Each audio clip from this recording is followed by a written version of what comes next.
Why does Putin fear free elections? I spent part of my life in a dictatorship. I know what it feels like. And no, the worst part isn't the empty stores. It's not the food rationing. It's not waking up before dawn to stand in line for a bottle of milk. It's not even the freezing apartments with no light. The worst part is feeling like you're trapped in a cage. No access to the truth, no real choices, no control over your own life. Most Americans who voted for Donald Trump and J.D. Vance have never experienced that. They were born in a democracy. They take free elections for granted, and that's why they don't understand Russia. Some might think Putin has been in power for more than 20 years because people love him. Wrong. Putin stays in power because in Russia it's not about who votes, it's about who counts the votes. And he makes sure the right people are counting. That's why he will most likely stay in power until 2036. That's why Alexei Navalny is dead.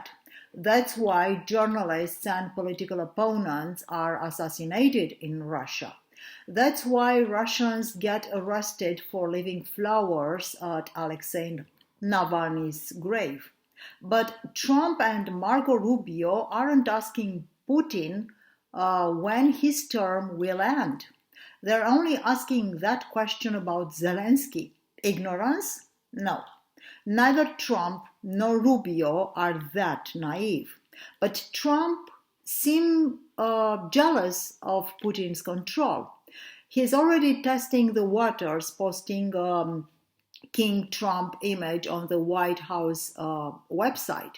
His supporters are on TV saying he deserves the Nobel Peace Prize. Who got the Nobel Peace Prize? President Obama. For what? Strengthening diplomacy and global cooperation. Trump? He promised to end the war in Ukraine in 1 day. 1 day. How? By forcing Zelensky to surrender. By giving Putin exactly what he wants. And what does Putin want? He knows he can't take all of Ukraine by force. But if he can't take Ukraine, he can try something else, installing a puppet leader controlled from the Kremlin. That's why Russia has always pushed for pro-Kremlin leaders in Eastern Europe. They tried in Bulgaria, they tried in Moldova, they tried in Romania in November 2024, and now they're trying it again in Ukraine. This is not new. The Soviet Union used this tactic for decades. Today, Putin continues the same game. And now Trump, Vance, and Rubio are echoing that same message. Why? Because a weak Ukrainian leader gives Russia a stronger chance. Putin knows he can't win militarily, but he hopes he can still win politically. And that's why Ukraine demands security guarantees, not because Zelensky wants them, because Russia cannot be trusted, because Russia is an aggressor state led by a war criminal who hides from justice.